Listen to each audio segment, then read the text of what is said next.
Assalamualaikum warahmatullahi wabarakatuh. Halo, kami dari kelompok 6 akan menjelaskan mengenai model perilaku konsumen dari The Howard Einstein Model of Buyer Behavior.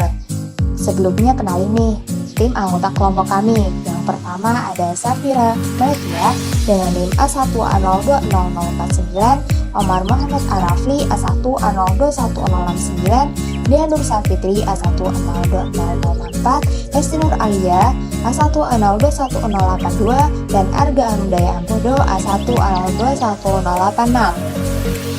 Oke, kita masuk penjelasan yang pertama.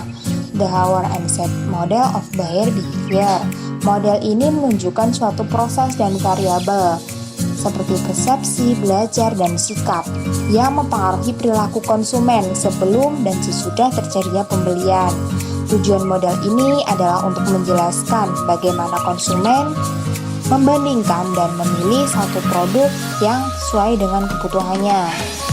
Bisa kita lihat ya teman-teman, ada gambar bagan A dan gambar bagan B. Variabel eksogen, ada stimulus, persepsi, pembelajaran, dan juga output.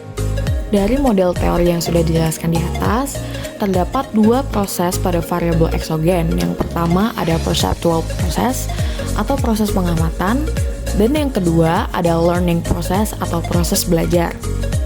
Pada kedua variabel proses terdapat komponen-komponen. Yang pertama pada variabel perceptual process ada perhatian yang merupakan reseptor-reseptor indera untuk mengendalikan penerimaan informasi. Yang kedua, stimulus ambiguity, yaitu ketidakpastian tentang yang diamati dan tidak adanya makna informasi yang diterima.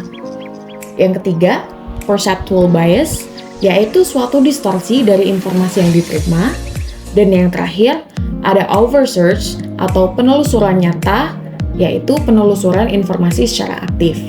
Sedangkan pada variabel learning process, terdapat motif, yaitu dorongan dari dalam diri untuk mencapai tujuan membeli.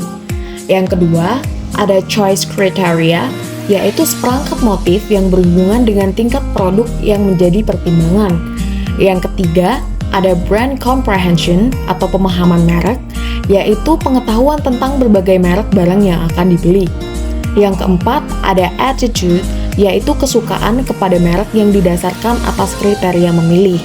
Yang kelima, ada intention, niat atau maksud, yaitu prediksi yang meliputi kapan, di mana, dan bagaimana konsumen bertindak terhadap suatu merek dan dipengaruhi pula oleh faktor lingkungan. Yang keenam, ada confidence, yaitu keyakinan terhadap suatu merek tertentu. Dan yang terakhir, satisfaction, yaitu tingkat penyesuaian antara kebutuhan dengan pembelian barang yang diharapkan oleh konsumen. Nah, setelah penjelasan teori di atas, berikut adalah bagaimana model ini dapat diterapkan pada perilaku konsumen terkait selada organik. Yang pertama, pengenalan masalah.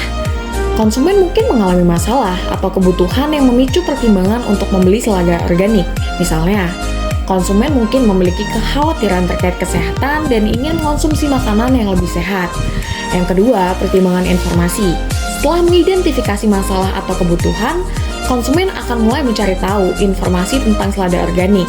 Ini bisa termasuk mencari tahu apa yang membuat selada organik berbeda dari selada biasa, manfaat kesehatan yang mungkin dimilikinya, serta harga dan ketersediaan. Yang ketiga, evaluasi alternatif. Konsumen akan mengevaluasi berbagai alternatif selada organik yang tersedia di pasar. Mereka akan mempertimbangkan berbagai merek, jenis selada, ukuran kemasan, dan harga. Selama tahap ini, konsumen akan membandingkan atribut-atribut produk dan merek berdasarkan preferensi mereka. Yang keempat, keputusan pembelian. Setelah evaluasi alternatif, konsumen akan membuat keputusan pembelian. Keputusan ini dapat dipengaruhi oleh faktor-faktor seperti preferensi pribadi, harga, merek, dan informasi yang diperoleh selama pencarian informasi dan evaluasi alternatif. Kesimpulannya, konsumen tidak hanya melihat produk dan membelinya.